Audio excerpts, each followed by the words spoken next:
നമ്മുടെ നാട്ടില് ആളുകളെ കാണാനില്ലാത്തത് നിത്യസംഭവമായി മാറുവാണ്.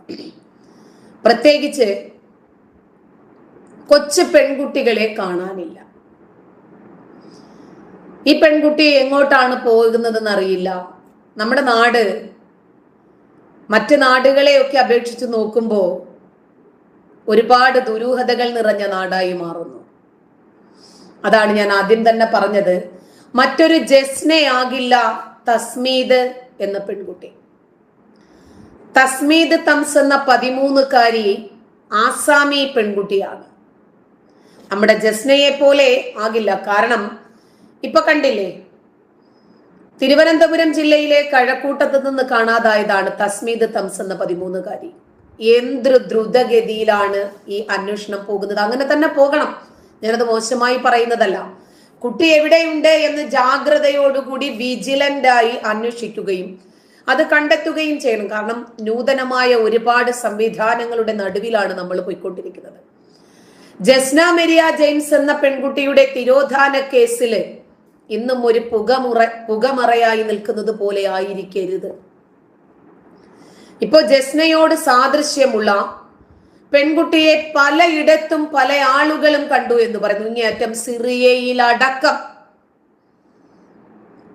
ജസ്നയെ പോലെയുള്ള പെൺകുട്ടിയെ കണ്ടു എന്ന് പറയുന്ന വാർത്തകളൊക്കെ നമ്മൾ കണ്ടില്ലേ. ഇപ്പോ ജസ്നയെ പോലെ എന്നല്ല ആ ലോഡ്ജിലെ ജീവനക്കാരി പറഞ്ഞത്, ജസ്നയെ കണ്ടു എന്നാണ്, പോലെ എന്നല്ല. ചിരിച്ചപ്പോൾ ആ പെൺകുട്ടിയുടെ പല്ലിലിട്ടിരിക്കുന്ന കമ്പി അടക്കം കണ്ടു.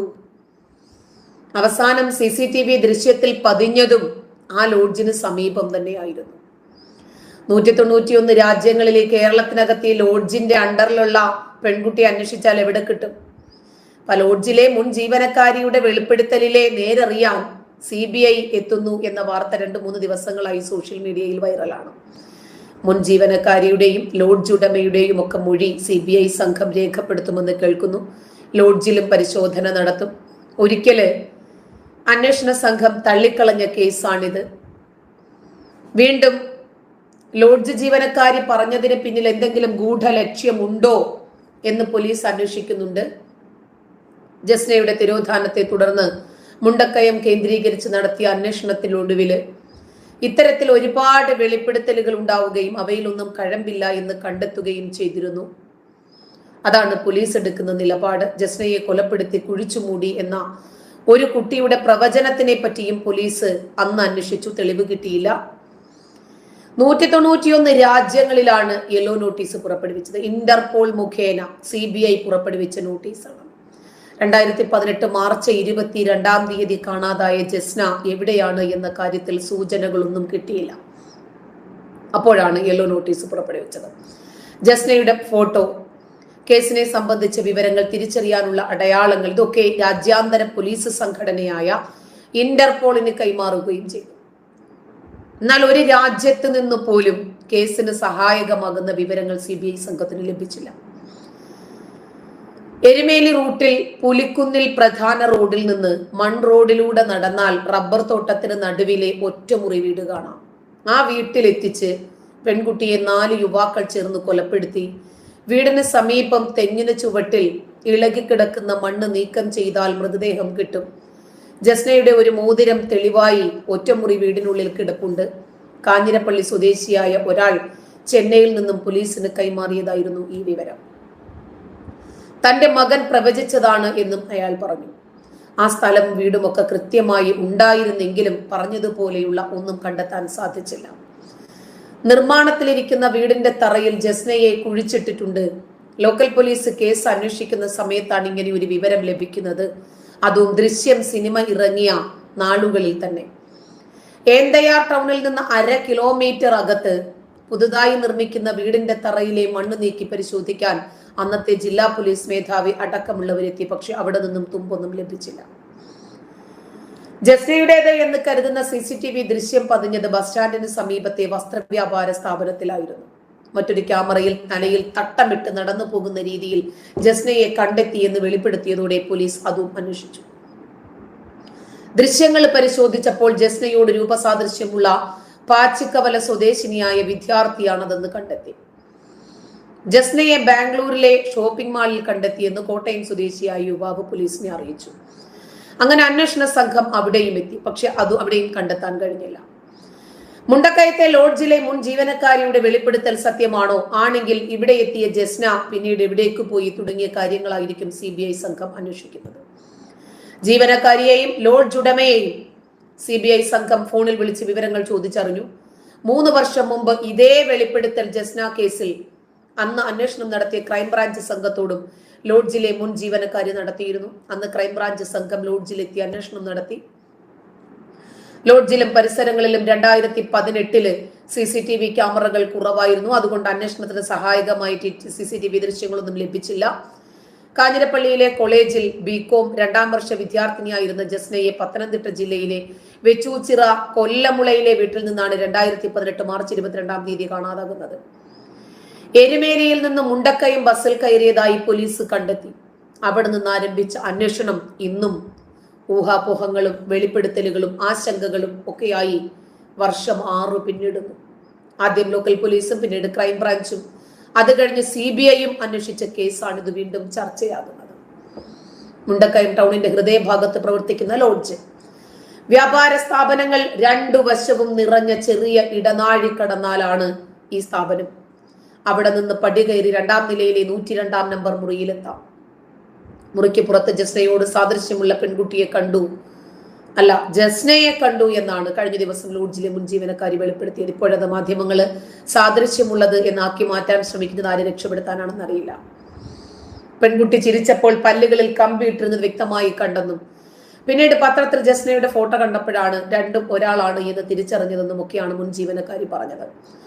ലോഡ്ജിലെ ജോലിയിൽ നിന്ന് ഇവരെ പിരിച്ചുവിട്ടതുകൊണ്ടുള്ള പക തീർക്കാനാണ് നുണപ്രചാരണം നടത്തിയത് എന്ന് ലോഡ്ജ് ഉടമ പറയുന്നു. ക്രൈംബ്രാഞ്ചിനോട് നേരത്തെ പറഞ്ഞിരുന്ന കാര്യം ഇപ്പോൾ വെളിപ്പെടുത്തിയതിന് പിന്നിൽ ലോഡ്ജ് ഉടമയുമായിട്ടുള്ള വ്യക്തിവൈരാഗ്യമുണ്ടോ, അല്ല അതല്ലെങ്കിൽ ഇവർക്ക് മറ്റെന്തെങ്കിലും ലക്ഷ്യമുണ്ടോ എന്ന് പോലീസ് അന്വേഷിക്കുന്നുണ്ട്. രഹസ്യാന്വേഷണ വിഭാഗവും അന്വേഷിക്കുന്നുണ്ട്. മുണ്ടക്കയത്തുള്ള ബന്ധു വീട്ടിലേക്ക് പോയ ജസ്ന തിരിച്ചെത്തിയില്ല. ഇത് കാണിച്ച് പിതാവ് ആദ്യം പോലീസിന് പരാതി നൽകുന്നു. ജെയിംസ് പോലീസ് ആദ്യം അന്വേഷണം ആരംഭിച്ചു. ജസ്ന പോകാൻ സാധ്യതയുള്ള എല്ലാ സ്ഥലങ്ങളിലും വെച്ചൂച്ചിറ പോലീസ് അന്വേഷിച്ചു. ആകെയുള്ള പിടിവള്ളി CCTV ദൃശ്യങ്ങളായിരുന്നു. ബന്ധുക്കൾ നടത്തിയ അന്വേഷണത്തിൽ മുണ്ടക്കയത്തേക്കുള്ള ബസ്സിൽ ജസ്ന ഇരിക്കുന്നതായിട്ട് CCTVയിൽ കണ്ടു. പക്ഷേ അത് സ്ഥിരീകരിക്കാൻ പോലീസിന് കഴിഞ്ഞില്ല. വെച്ചൂച്ചിറ പോലീസിന് ശേഷം പെരുന്നാട് പോലീസ് കേസ് അന്വേഷിക്കുന്നു, തുമ്പില്ല. പിന്നീട് തിരുവല്ല DYSPക്കായി അന്വേഷണ ചുമതല. അതിനെ തുടർന്ന് ക്രൈംബ്രാഞ്ചിന് കൈമാറുന്നു. ലോക്കൽ പോലീസിന്റെ കണ്ടെത്തലിൽ കൂടുതലൊന്നും ക്രൈംബ്രാഞ്ചിന് ലഭിച്ചില്ല. ഹൈക്കോടതി നിർദ്ദേശത്തെ തുടർന്ന് CBI അന്വേഷണം ഏറ്റെടുക്കുന്നു. ക്രൈംബ്രാഞ്ച് അന്വേഷിക്കുന്നതിനിടയിൽ അന്ന് പത്തനംതിട്ട ജില്ലാ പോലീസ് മേധാവിയായിരുന്ന KG സൈമൺ ജസ്നയുടെ വെച്ചൂച്ചിറയിലെ വീട്ടിൽ സന്ദർശനം നടത്തി. പോസിറ്റീവ് വാർത്തയ്ക്ക് അധികം കാത്തിരിക്കേണ്ടി വരില്ല എന്ന സൂചന നൽകി. ക്രൈംബ്രാഞ്ച് ADGP ആയിരുന്ന ടോമിൻ തങ്കച്ചേരി ജസ്നയെ കുറിച്ച് വ്യക്തമായ വിവരങ്ങൾ കിട്ടിയെന്ന് സൂചന നൽകി. ജസ്നയെ കണ്ടെന്ന അവകാശവാദവുമായി വിവിധ ഇടങ്ങളിൽ നിന്ന് ഫോൺ കോളുകൾ വന്നു. പക്ഷെ അതൊന്നും അന്വേഷണത്തിന് ഗുണകരമായില്ല. ജസ്നയെ കുറിച്ച് വിവരം നൽകാൻ പോലീസ് പൊതുസ്ഥലങ്ങളിൽ പെട്ടികൾ സ്ഥാപിച്ചു. ഇതിലെ സൂചനകൾ തേടിപ്പോയ പോലീസ് 100 കണക്കിന് ആളുകളെ ചോദ്യം ചെയ്തു. 10,000 കണക്കിന് ഫോൺ കോളുകൾ കേന്ദ്രീകരിച്ചും അന്വേഷണം നടത്തി. ചെറിയൊരു തുമ്പ് പോലും ലഭിച്ചില്ല. ഇത് കേരളക്കരയിലാണ് നടക്കുന്നത് എന്നതുകൊണ്ട് നമുക്ക് അത്ഭുതമില്ല. ആ സന്ദർഭത്തിലാണ് നമ്മളിതാ തസ്മീദ് എന്ന പെൺകുട്ടിയെ കാണാനില്ല. എവിടെ പോയിരിക്കുന്നു തസ്മീദ് തംസ്? കഴക്കൂട്ടത്ത് നിന്ന് കാണാതായ അസം സ്വദേശിയായ 13 വയസ്സുകാരി. ഈ പെൺകുട്ടിക്ക് വേണ്ടി വ്യാപകമായ തിരച്ചിൽ നടക്കുന്നതിനിടയിൽ കുട്ടി ചെന്നൈയിലേക്ക് പോയതായി സംശയമുണ്ടാകുന്നു. കന്യാകുമാരിയിൽ നിന്ന് തിരുനെൽവേലി റൂട്ടില് ചെന്നൈയിലേക്ക് കുട്ടി പോയിരിക്കാം എന്ന കണ്ടെത്തലിലാണ് ഇപ്പോൾ പോലീസ്. ചെന്നൈയിലെത്തുന്നതിനു മുമ്പ് കുട്ടിയെ കണ്ടെത്തുന്നതിനു വേണ്ടി പ്രത്യേക സംഘത്തെ രൂപീകരിച്ച് RPFന്റെയും തമിഴ്നാട് റെയിൽവേ പോലീസിന്റെയും സംയുക്തമായ സംഘമാണ് തെരച്ചിൽ നടത്തുന്നത്. ചെന്നൈ ഭാഗത്തേക്ക് പോകുന്ന ട്രെയിനുകളില് വിശദമായ തെരച്ചിൽ നടത്താനാണ് സംഘത്തിന്റെ തീരുമാനം. ഞാൻ ചെറുതാക്കി കാണുന്നതല്ല. കണ്ണൂർ ആലപ്പി എക്സ്പ്രസ് ഇന്റർസിറ്റി, അതിന് സ്ഫോടനം നടത്തി 3 കൊലപാതകം നടന്ന് തന്റെ ശരീരം ഭാഗികമായി പൊള്ളലേൽക്കുകയും ചെയ്ത ഷാരൂഖ് സൈഫി അതേ ട്രെയിനിൽ തന്നെയായിരുന്നു കണ്ണൂർ വരെ എത്തിയത്. പിടിക്കാൻ കഴിഞ്ഞില്ല. നേരം വെളുക്കുവോളം കണ്ണൂർ റെയിൽവേ സ്റ്റേഷനിൽ ഷാരൂഖ് സൈഫി കഴിച്ചു കൂട്ടി. ആര് സഹായിച്ചു? കേരളത്തിൽ നടന്ന സംഭവമാണ്. അതുകൊണ്ടാണ് രണ്ടും തമ്മിൽ കൂട്ടിമുട്ടിപ്പിക്കേണ്ടി വരുന്നത്. അതേ ട്രെയിനിൽ ഈ വ്യക്തിക്ക് ആ പരിസരം ഒന്നും പരിചയമില്ലല്ലോ. എലത്തൂര്, കോഴിക്കോട് ജില്ലയിലെ എലത്തൂര്, അവിടെയാണല്ലോ ഇത് സംഭവിക്കുന്നത്. അവിടെ പെട്രോൾ സ്റ്റേഷൻ ഉണ്ടെന്ന് ഇവനോട് ആര് പറഞ്ഞു കൊടുത്തു? ആ പെട്രോൾ സ്റ്റേഷന്റെ സമീപം എത്തിയപ്പോഴാണല്ലോ തീ പിടിപ്പിച്ചത്. പെട്രോൾ വാങ്ങുന്നത് ഷൊർണൂരിൽ നിന്നാണല്ലോ. കണ്ടുപിടിക്കാൻ കഴിഞ്ഞില്ല. ആ ട്രെയിൻ പോലും നല്ല രൂപത്തിൽ ഒന്ന് അന്വേഷിക്കാൻ നമ്മുടെ പോലീസിന് കഴിഞ്ഞില്ല. ഈ സാഹചര്യവും കൂടി കണക്കിലെടുത്ത്, അതാ ഞാൻ പറഞ്ഞത് ജസ്നയുടെ വിഷയം. അതുപോലെ 10 വർഷമാണ് തൊട്ടടുത്ത വീട്ടിൽ സജിത എന്ന പെൺകുട്ടി ഒളിച്ച് താമസിച്ചത് കാമുകനോടൊപ്പം. അത് മുറിയൻ കാമുകനായിരുന്നു. കാണാതായത് സജിത എന്ന പെൺകുട്ടിയായിരുന്നു. കണ്ടുകിട്ടിയപ്പോൾ അവളുടെ പൊട്ടുമായിച്ച് തട്ടമിട്ടിട്ടുണ്ടായിരുന്നു. സജിത എന്ന പേരിന് പകരം വള്ളിയിട്ട് സാജിത എന്ന പേരാക്കിയിട്ടുണ്ടായിരുന്നു. അതും ഈ കേരളക്കരയിൽ നടന്ന സംഭവമാണ്. ഇപ്പൊ ട്രെയിനുകളിൽ മുഴുവനും വിശദമായി അന്വേഷണം നടത്താൻ, തെരച്ചിൽ നടത്താനാണ് അന്വേഷണ സംഘത്തിന്റെ തീരുമാനം. കാരണം തസ്മീദിനെ കിട്ടണമല്ലോ. കുട്ടി ലോക്കൽ കമ്പാർട്ട്മെന്റിലായിരിക്കാനാണ് സാധ്യത കൂടുതൽ. ലേഡീസ് കമ്പാർട്ട്മെന്റ് ഉൾപ്പെടെ, സ്ലീപ്പർ ഉൾപ്പെടെയുള്ളവ കേന്ദ്രീകരിച്ചിട്ടാണ് പരിശോധന നടക്കുന്നത്. ട്രെയിൻ സമയത്തില് കാര്യമായ വൈകൽ ഉണ്ടാകാതെ, യാത്രക്കാർക്ക് ബുദ്ധിമുട്ടുണ്ടാക്കാതെ തെരച്ചിൽ നടത്തണം എന്നാണ് പോലീസിന്റെ നിർദ്ദേശം. കുട്ടിയെ കാണാതായിട്ട് 24-25 മണിക്കൂർ വൈകുമ്പോൾ ഈ പെൺകുട്ടി കന്യാകുമാരിയിൽ എത്തിയതായി വിവരം ലഭിച്ചതിനെ തുടർന്ന് കേരള പോലീസ് തമിഴ്നാട്ടിൽ അന്വേഷണം ആരംഭിച്ചിട്ടുണ്ട്. പെൺകുട്ടിയെ കണ്ടതായിട്ട് കന്യാകുമാരിയിലെ ഓട്ടോറിക്ഷ തൊഴിലാളികൾ പറയും.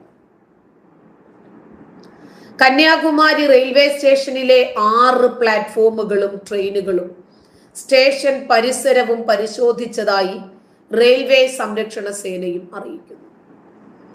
രാവിലെ 5:30 സ്റ്റേഷന്റെ പുറത്ത് കുട്ടി നിൽക്കുന്നത് കണ്ടതായി വിവരം ലഭിക്കുന്നു.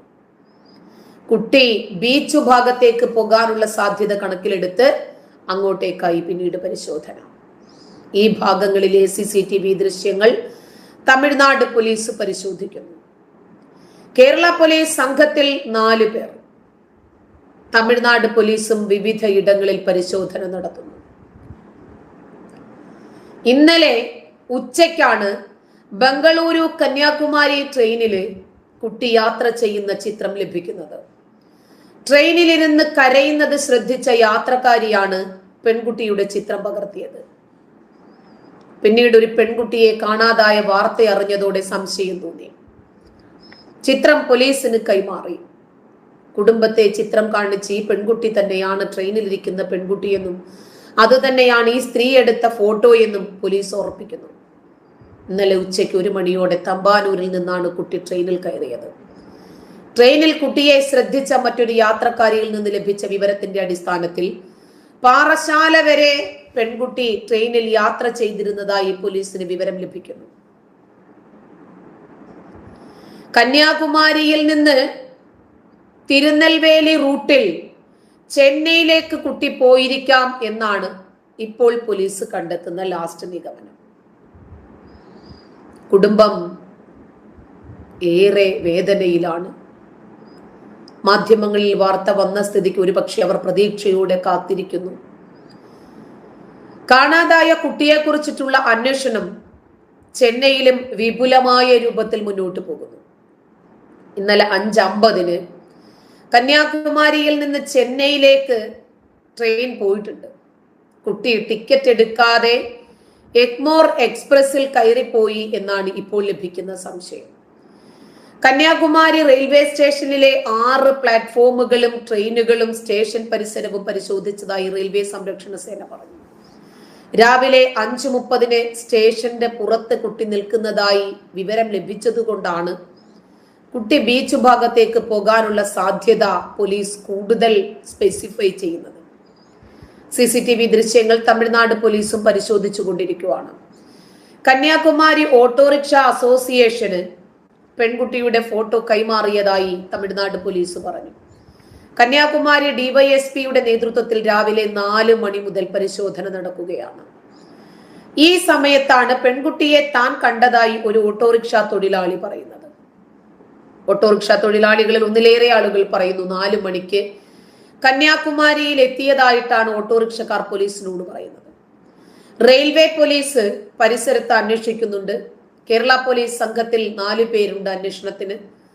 തമിഴ്നാട് പോലീസ് കൂടുതൽ സൈന്യങ്ങളെ വിന്യസിപ്പിച്ച് അന്വേഷണം കൂടുതൽ സ്ഥലത്തേക്ക് വിപുലമാക്കാനാണ് തീരുമാനിക്കുന്നത്. സംസാരിക്കാൻ ശ്രമിച്ചെങ്കിലും അത് നടന്നില്ല എന്ന് നെയ്യാറ്റിൻകരയില് താൻ ഇറങ്ങുന്നതുവരെ പെൺകുട്ടി ട്രെയിനിൽ ഉണ്ടായിരുന്നു എന്ന് ഫോട്ടോ എടുത്ത ബബിത പറയുന്നു. പാറശാലയിൽ ട്രെയിൻ എത്തിയ സമയത്ത് പെൺകുട്ടി ഇറങ്ങിയിട്ടില്ല എന്ന് അവരുടെ സുഹൃത്തുക്കൾ പറഞ്ഞത്രേ. കന്യാകുമാരി വരെ ട്രെയിനിൽ നിന്ന് വീണ്ടും 3 സ്റ്റോപ്പുകളുണ്ട്. ചിത്രമെടുത്ത് നേമത്തിനും ബാലരാമപുരത്തിനും ഇടയിൽ വെച്ചിട്ടാണ് എന്നും ബബിത പറഞ്ഞു. കേരള പോലീസും കന്യാകുമാരിയിൽ എത്തിയിട്ടുണ്ട്. ചൊവ്വാഴ്ച രാവിലെ കുട്ടികൾ തമ്മിൽ വഴക്കുണ്ടായതായിട്ട് പറയുന്നു. അമ്മ ഈ 13-കാരിയെ വഴക്കു പറഞ്ഞു. പിന്നീട് ഒരു കുട്ടിയുമായി അമ്മ പുറത്തേക്ക് പോയി. ഇളയ കുട്ടിയും കാണാതായ കുട്ടിയും മാത്രമാണ് വീട്ടിലുണ്ടായിരുന്നത്. അമ്മ തിരിച്ചെത്തിയപ്പോൾ കുട്ടി വീട്ടിലുണ്ടായിരുന്നില്ല. പിന്നീട് പോലീസിൽ പരാതി നൽകി.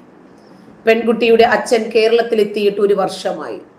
കുട്ടികൾ എത്തിയിട്ട് 1 മാസമേ ആയിട്ടുള്ളൂ. കഴക്കൂട്ടത്തെ സ്കൂളിന്റെ ഭാഗമായ കൃഷിയിടത്തിലാണ് ഇവർക്ക് ജോലി. ഇന്നലെ രാവിലെ 10:30 മണിയോടെയാണ് കഴക്കൂട്ടത്തെ വീട്ടിൽ നിന്ന് പെൺകുട്ടിയെ കാണാതാകുന്നത്. സഹോദരങ്ങളുമായി വഴക്കുകൂടിയതാണ് എന്ന് പറയുമ്പോഴും അവരുടെ വീട്ടിൽ അത്തരം ഒരു സാഹചര്യം ഇല്ല എന്നും പുറത്തു വരുന്ന വാർത്തകൾ. ഒരു വാർത്ത നമ്മുടെ നാട്ടിൽ സ്വാഭാവികമായിട്ടും അങ്ങനെയാണ്. പല രൂപത്തിലും വാർത്തകൾ കെട്ടിച്ചമയ്ക്കപ്പെടും. ഇതിൽ സത്യമേതാണ് എന്നറിയാതെ നമ്മൾ കുഴയും. ഇപ്പൊ സഹോദരങ്ങളുമായി വഴക്കുണ്ടാക്കിയതിന് അമ്മ വഴക്ക് പറഞ്ഞതുകൊണ്ടാണ് പെൺകുട്ടി വീട് വിട്ടിറങ്ങിയത് എന്ന് പറയുന്നു. ബാഗും വസ്ത്രങ്ങളും സഹിതമാണ് കുട്ടി പോയിരിക്കുന്നത് എന്ന് പോലീസും പറയുന്നു. കുട്ടിയുടെ കയ്യിലാകെ 50 രൂപ മാത്രമാണ് ഉണ്ടായിരുന്നത്. അതും മാതാപിതാക്കൾ പറയുന്നുണ്ട്. 3 കിലോമീറ്റർ ദൂരം കുട്ടി സഞ്ചരിച്ചതിന്റെ തെളിവുകൾ ഉച്ചയ്ക്ക് 12 മണി വരെയുള്ള CCTV ദൃശ്യങ്ങളിൽ നിന്ന് നേരത്തെ പോലീസിന് ലഭിച്ചു. കുട്ടിയുണ്ട് എന്ന് കരുതിയ തിരുവനന്തപുരത്ത് നിന്ന് അസമിലേക്കുള്ള അരോണൈ എക്സ്പ്രസ് ആ ട്രെയിനിലാണ് പാലക്കാട് ഒലവക്കോട് സ്റ്റേഷനിൽ എത്തിയതിനെ തുടർന്ന് പോലീസ് സംഘം നടത്തിയ പരിശോധനയിൽ കണ്ടെത്താൻ കഴിഞ്ഞില്ല. ട്രെയിൻ 15 മിനിറ്റോളം പിടിച്ചിട്ടിട്ടായിരുന്നു പരിശോധന. കുട്ടിയെ കാണാതായിട്ട് ഏതാണ്ട് 24-25 മണിക്കൂർ കഴിയുമ്പോൾ സ്വാഭാവികമാണ് മാതാപിതാക്കൾ ആശങ്കയിൽ തന്നെയാണ്. ചെന്നൈയിലേക്ക് പോയോ? കന്യാകുമാരിയിൽ നിന്ന് തിരുനെൽവേലി റൂട്ടിൽ ചെന്നൈക്കാണോ കുട്ടി പോയത് എന്നതാണ് ഇപ്പോൾ പോലീസ് സംശയിക്കുന്നത്. ചെന്നൈയിൽ എത്തുന്നതിന് മുമ്പ് തന്നെ കുട്ടിയെ കണ്ടെത്തുന്നതിന് വേണ്ടി പ്രത്യേക സംഘം രൂപീകരിച്ചിട്ടുണ്ട്. തമിഴ്നാട് റെയിൽവേ പോലീസിന്റെയും CRPFന്റെയും സംഘമാണ് തെരച്ചിൽ നടത്തുന്നത്. ചെന്നൈ ഭാഗത്തേക്ക് പോകുന്ന ട്രെയിനുകളിലൊക്കെ വിശദമായി തെരച്ചിൽ നടത്തുന്നുണ്ട്. കുട്ടി ലോക്കൽ കമ്പാർട്ട്മെന്റിലായി ആണ് യാത്ര ചെയ്യാൻ സാധ്യത. അതുകൊണ്ട് എല്ലാ കമ്പാർട്ട്മെന്റുകളും വിശദമായി പരിശോധിക്കുന്നുണ്ട്. ഇപ്പോ നമ്മള് ഒരു തിരോധാന കേസ്, ഒരു മിസ്സിംഗ് കേസ് റിപ്പോർട്ട് ചെയ്താൽ വളരെ സാഹസികമാണ് കാര്യങ്ങൾ. ആദ്യം തന്നെ പോലീസ് ഒരു നിരുത്തരവാദപരമായ സമീപനമാണ് സ്വീകരിക്കുന്നത്. പലപ്പോഴും നമുക്ക് അനുഭവമുണ്ട്. ജസ്ന മിരിയ ജെയിംസിന്റെ പിതാവും അത് തന്നെയാണ് പറയുന്നത്. ഇന്നലെ രാവിലെ 10:30 കാണാതായ കുട്ടിയെ ഇന്നിപ്പോൾ ഉച്ച തിരിഞ്ഞിട്ടും ഈ കുട്ടിയെക്കുറിച്ച് ഒരു വിവരവും ലഭിക്കുന്നില്ല. ചൊവ്വാഴ്ച രാവിലെ 8 മണിക്കാണ് പെൺകുട്ടിയും സഹോദരങ്ങളും തമ്മിൽ വഴക്കുകൂടി എന്ന് ഇവര് പറയപ്പെടുന്നത്. 8 മണിക്ക് 8:15 വഴക്കിട്ടതിന് അമ്മ ഈ പെൺകുട്ടിയെ വഴക്ക് പറയുന്നു. പിന്നീട് മാതാപിതാക്കൾ അവരുടെ ജോലിക്ക് വേണ്ടി പോകുന്നു. 9:30 മണിക്കാണ് കുട്ടി വീട്ടിൽ നിന്നും ഇറങ്ങുന്നത്. 9:30. 9:37 കഴക്കൂട്ടത്തുകൂടി നടന്നു പോകുന്ന CCTV ദൃശ്യങ്ങൾ പോലീസിന് ലഭിച്ചിട്ടുണ്ട്. 11 മണിക്ക് ബസ് കയറി കുട്ടി തമ്പാനൂരിലെത്തുന്നു. 12:15 കന്യാകുമാരിയിലേക്കുള്ള ട്രെയിനിൽ കയറുന്നു. 1:30 ട്രെയിനിലെ യാത്രക്കാരി കുട്ടിയുടെ ഫോട്ടോ എടുക്കുന്നു. ആകെ 50 രൂപയെ ഈ മോളുടെ കയ്യിലുള്ളൂ എന്നുകൂടി അണ്ടർലൈൻ ചെയ്യണം. 2:45 കുട്ടിയെ കാണാനില്ല എന്ന് മാതാപിതാക്കൾ പോലീസിൽ പരാതി നൽകുന്നു. 1:30 ട്രെയിനിൽ യാത്രക്കാരി കുട്ടിയുടെ ഫോട്ടോ എടുക്കുന്നത്.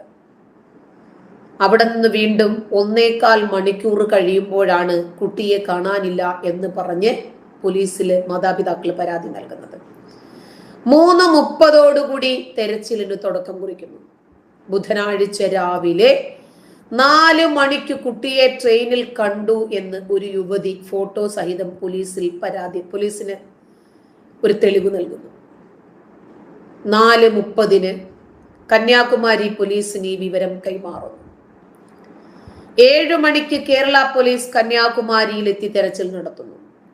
7:30 കുട്ടിയെ റെയിൽവേ സ്റ്റേഷന് പുറത്തു നിന്ന് കണ്ടതായി ഓട്ടോറിക്ഷ ഡ്രൈവർ പറയുന്നു. ഏതാനും മണിക്കൂറിന്റെ വ്യത്യാസമാണ് ഈ പെൺകുട്ടിയുടെ കാര്യത്തിലുള്ളത്. 8 മണിക്ക് കന്യാകുമാരിയിലെ CCTV ദൃശ്യങ്ങൾ പോലീസ് പരിശോധിക്കുന്നു. 10 മണിക്ക് സഹോദരൻ ജോലി ചെയ്യുന്ന ചെന്നൈയിലും അന്വേഷണം എത്തി നിൽക്കുന്നു.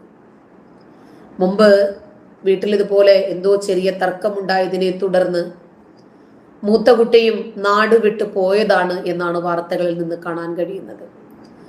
ഈ പെൺകുട്ടിയുടെ കുടുംബം കേരളത്തിലെത്തിയിട്ട് 1 മാസമേ ആയിട്ടുള്ളൂ. ഈ പെൺകുട്ടിക്ക് ഈ നാടൊന്നും വലുതായിട്ട് അറിയില്ല. അസമിൽ നിന്ന് കേരളത്തിലേക്കാണ് ആദ്യമായിട്ട് ഈ പെൺകുട്ടി ട്രെയിൻ യാത്ര നടത്തിയത്. അതിനു മുമ്പ് ഈ പെൺകുട്ടി ട്രെയിനിൽ കയറിയിട്ടില്ല. പിതാവിന്റെ മൊഴിയാണത്. കാണാതാകുന്ന സമയത്ത് താൻ വീട്ടിലില്ലായിരുന്നു എന്നാണ് പെൺകുട്ടിയുടെ അമ്മയും പറയുന്നത്. പെൺകുട്ടിയെ കൂടാതെ 3 മക്കളാണ് ഇവർക്കുള്ളത്. മൂത്ത മകൻ ചെന്നൈയിലാണ് ജോലി ചെയ്യുന്നത് എന്നും പിതാവ് പറയുന്നു. അമ്മയോട് പിണങ്ങി ഇന്നലെ രാവിലെയാണ് ഈ 13-കാരി കഴക്കൂട്ടത്തെ വീട്ടിൽ നിന്ന് ഇറങ്ങുന്നത്. 50 രൂപയും കുറച്ച് വസ്ത്രങ്ങൾ അടങ്ങിയ ബാഗും മാത്രമാണ് കുട്ടിയുടെ കയ്യിലുള്ളത്. പെൺകുട്ടിക്ക് അസമീസ് ഭാഷ മാത്രമേ വശമുള്ളൂ. നേരത്തെ തിരുവനന്തപുരത്ത് നിന്ന് അസമിലേക്കുള്ള അരോണ എക്സ്പ്രസിൽ കുട്ടി ഉണ്ട് എന്ന വാർത്തയുടെ അടിസ്ഥാനത്തിൽ പാലക്കാട് എത്തിയ ട്രെയിന് വ്യാപകമായ പരിശോധന നടത്തി. പക്ഷേ തുമ്പൊന്നും ലഭിച്ചില്ല. ചൊവ്വാഴ്ച ഉച്ചയ്ക്ക് 1 മണിക്കാണ് കുട്ടി തിരുവനന്തപുരത്ത് നിന്ന് ബാംഗ്ലൂർ കന്യാകുമാരി എക്സ്പ്രസ് ട്രെയിനിൽ കയറിയതായിട്ടാണ് ബുധനാഴ്ച പുലർച്ചെ 4 മണിയോടെ പോലീസിന് വിവരം ലഭിക്കുന്നത്. അത് ഈ ബബിത നൽകുന്ന വിവരമാണ്.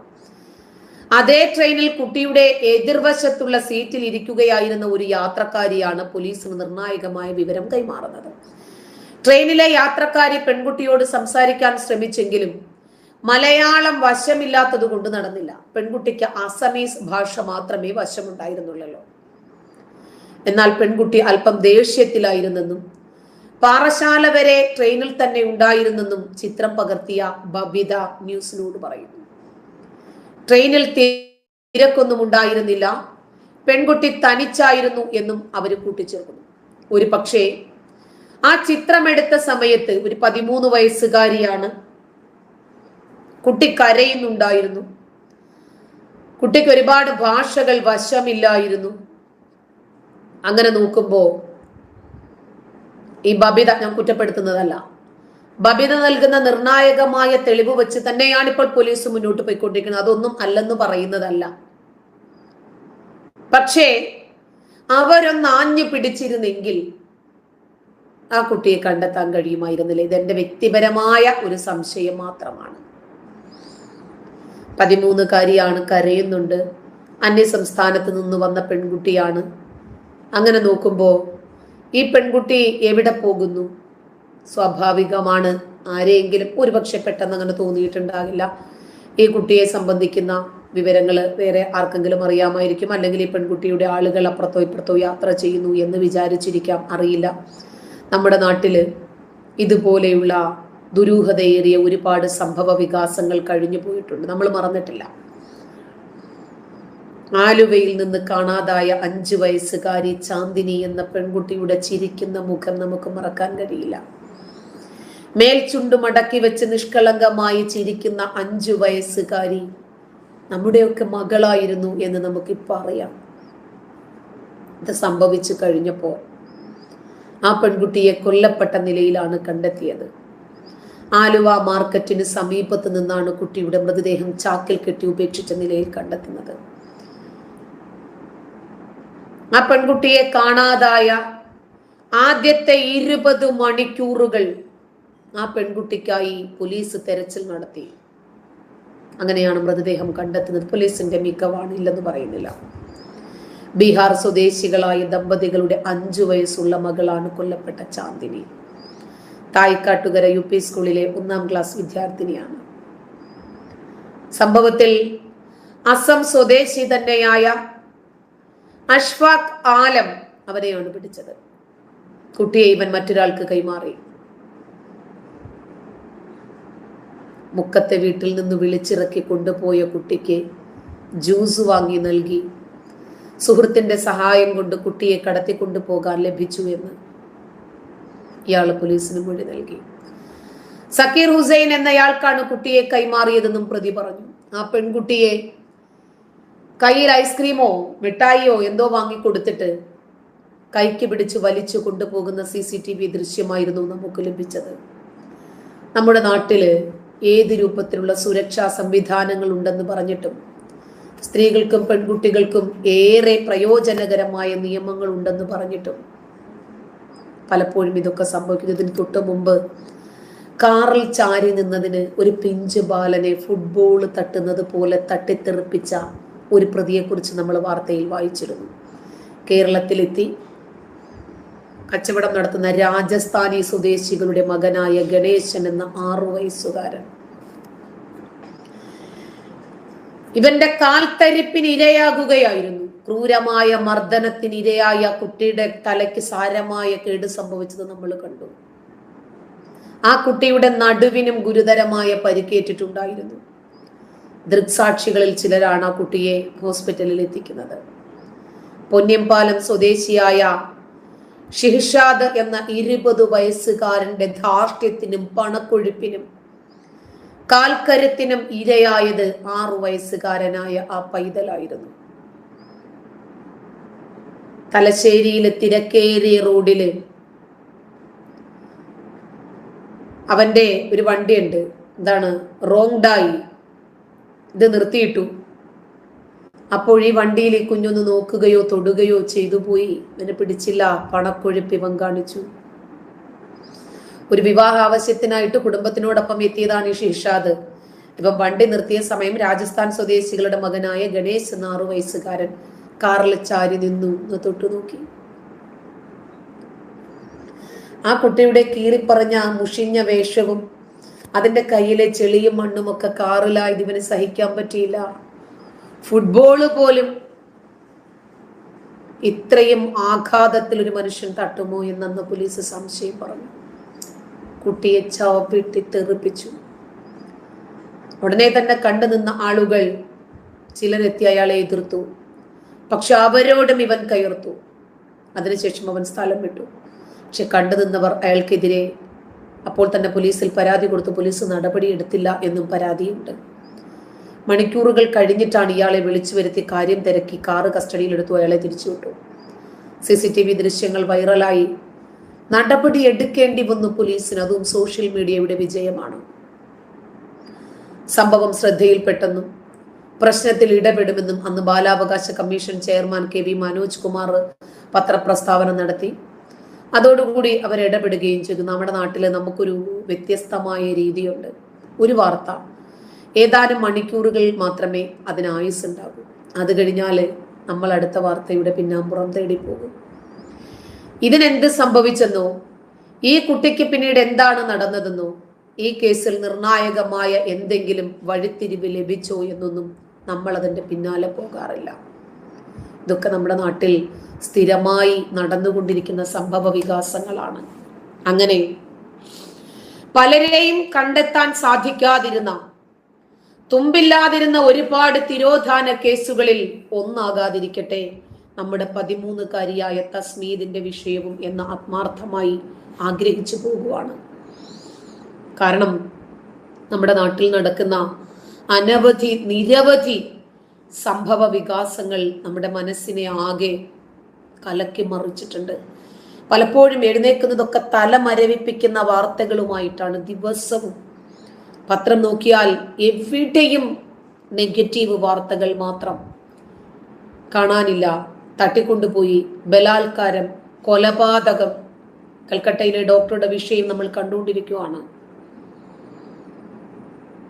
ഒന്ന് ആലോചിക്കണം. നമ്മൾക്ക് പലപ്പോഴും നമ്മുടെ നാട്ടിലെ മീഡിയകൾക്ക് അവരുടേതായിട്ടുള്ള രാഷ്ട്രീയമുണ്ട്.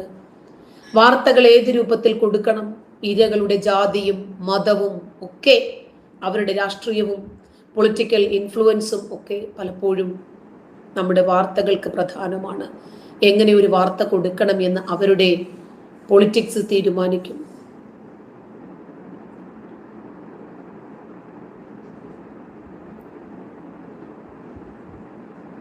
നമുക്കും ഇതേ പ്രായത്തിലുള്ള മക്കളുണ്ടല്ലോ. നമ്മുടെ മക്കളും യാത്രകൾ ചെയ്യുന്നതാണ്.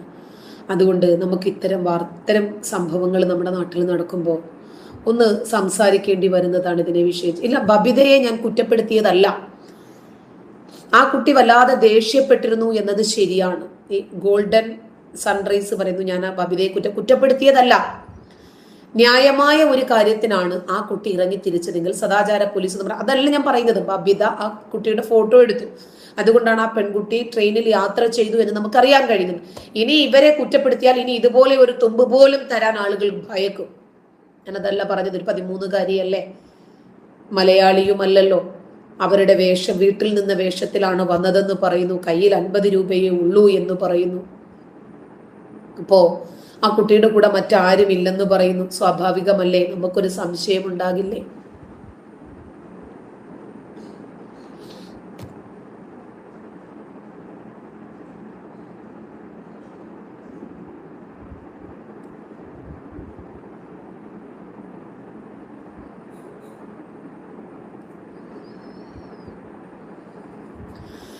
നമുക്കും ഇതേ പ്രായത്തിലുള്ള മക്കളുള്ളത് കൊണ്ട് വല്ലാത്ത വേദന. പെൺകുട്ടിയുടെ നിസ്സഹായതയോടെ ഇരിക്കുന്ന ചിത്രം കാണുമ്പോൾ മനസ്സ് വല്ലാതെ വിങ്ങുന്നു. സത്യത്തിൽ ആ പെൺകുട്ടിയെ എത്രയും പെട്ടെന്ന് കണ്ടെത്താൻ കഴിയട്ടെ. ഈ പെൺകുട്ടിയെ കാണാതായതിന്റെ ആകുലത ആ മാതാപിതാക്കൾക്ക് എത്രമാത്രം ഉണ്ടെന്ന് നമ്മൾ ചിന്തിക്കാനാവുന്നതിലും അപ്പുറമായിരിക്കും. ഒരുപാട് പെൺകുട്ടികളെ കാണാനില്ലാതെയുണ്ട്. നമുക്കറിയാം, 10 വർഷം വരെ സ്വന്തം മകളെ കാണാനില്ലാത്തതിന്റെ പേരിൽ കരഞ്ഞു ജീവിച്ച മാതാപിതാക്കൾ 10 വർഷത്തിന് ശേഷം അറിയുവാണ് തൊട്ടടുത്ത വീട്ടിൽ ഒരു മുറിയിൽ തൻ്റെ മകൾ ഉണ്ടായിരുന്നു എന്ന്. ആ മകൾ ഒരിക്കലും ഈ മാതാപിതാക്കളുടെ വേദനയെ കുറിച്ച് ചിന്തിച്ചില്ല. ഒരു പക്ഷേ പ്രായത്തിന്റെ കുത്തൊഴുക്കിലും രക്തത്തിളപ്പിലും മാതാപിതാക്കളുടെ വേദന നമ്മൾ ആ പ്രായത്തിൽ തിരിച്ചറിയില്ല. നമ്മളും അതേ പ്രായത്തിൽ എത്തണമല്ലോ അവരുടെ വേദന എന്താണ് എന്ന് തിരിച്ചറിയണമെങ്കിൽ. നന്ദി. കുട്ടിയെ പെട്ടെന്ന് കണ്ടെത്താൻ കഴിയട്ടെ എന്ന് ആഗ്രഹിക്കും.